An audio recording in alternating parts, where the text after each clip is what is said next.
we have seen where our country has come from.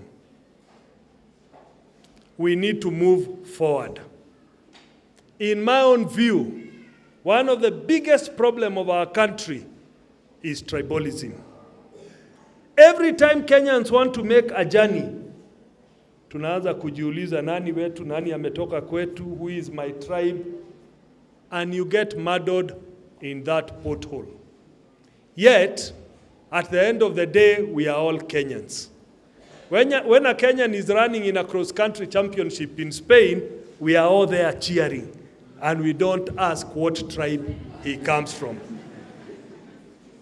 But I am encouraged with the young generation because they've grown beyond what we are trying to ask them to get out. They are starting to think that they are Kenyans. And what Jirongo told you, Mheshimiwa, about me, I enjoy those status. I don't get lost, Mr. Jirongo. Nikienda huko, wanasema mimi ni Okuyu. Nikienda huko, wanasema mimi ni Odiero. But I'm a true Kenyan. And I'm a true Kenyan because I have not allowed my mind to be poisoned. I'm a true Kenyan because I believe that we should move forward because we have able leadership that can forward this country move forward. Shida za Wakenya is not tribalism. Shida za Wakenya, and I said this 2 weeks ago when some people are trading insults. Wanatukanana, munaona kwa runinga wanatukanana. I said trading insults is not part of our problem. Tuachie huko watukanane. Shida zetu tunazielewa. They range from insecurity, lack of water, lack of proper education, healthcare, infrastructure, unemployment, and food insecurity. And what we need is leadership that will address those issues. I told people in Vihiga today, no, in Ikolomani, if you look at the Arab world, si kuna shida? Na ni shida kubwa. Watu wanauana.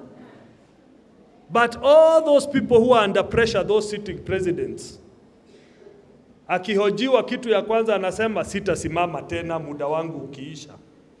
Alafu anasema ya pili, kijana yangu hata nirithi. Because the problem of dominance and dynasties has been a problem even in our own country.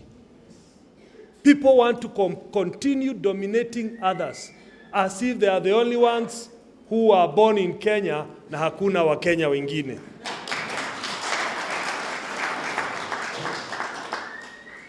I was in a function 3 weeks ago in my own county, and it is the only time I have ever been with the Prime Minister. I have never chatted with him. It was the first time I had sat with him in one dais, in a funeral. And I told him I don't talk politics in a funeral. But the agreement that he signed with President Kibaki was for them to talk kati yao wawili, waelewane, na nchi iendelee. Na kama hawawezi, wataenda wote wawili pamoja. I told him to his face. Because let us not play politics by thinking if Kenyans allowed the two of you to sign, one can say this way, na wewe ufikiria utabaki, udanganya wa Kenya. The opportunity that arises is to say wawili walifanya vizuri, waliweka mkataba pamoja, waende nyumbani pamoja. So that we can move on our new path together.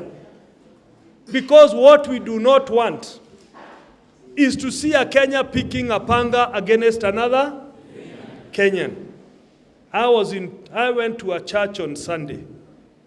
Na kasisi akahubiri. Akasema, tunaua kuku tule.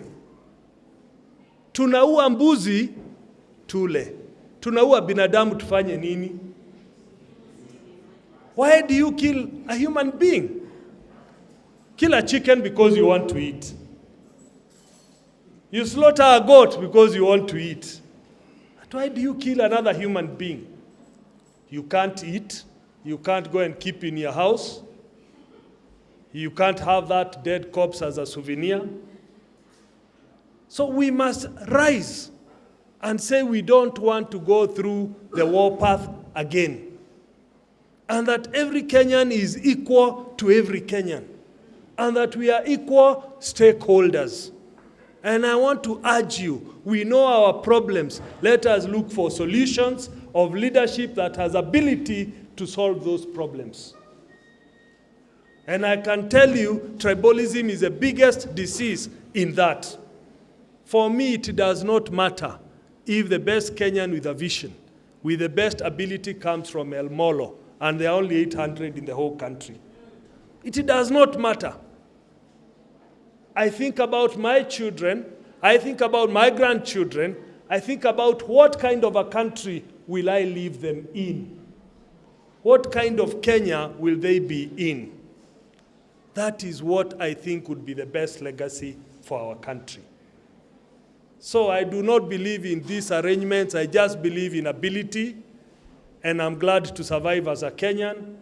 I'm glad kuambia pande hiyo wewe iko hivi, pande hii wewe iko hivi. Mimi niko tu humuhumu na wananchi ambao ndio wengi ambao ni wa Kenya.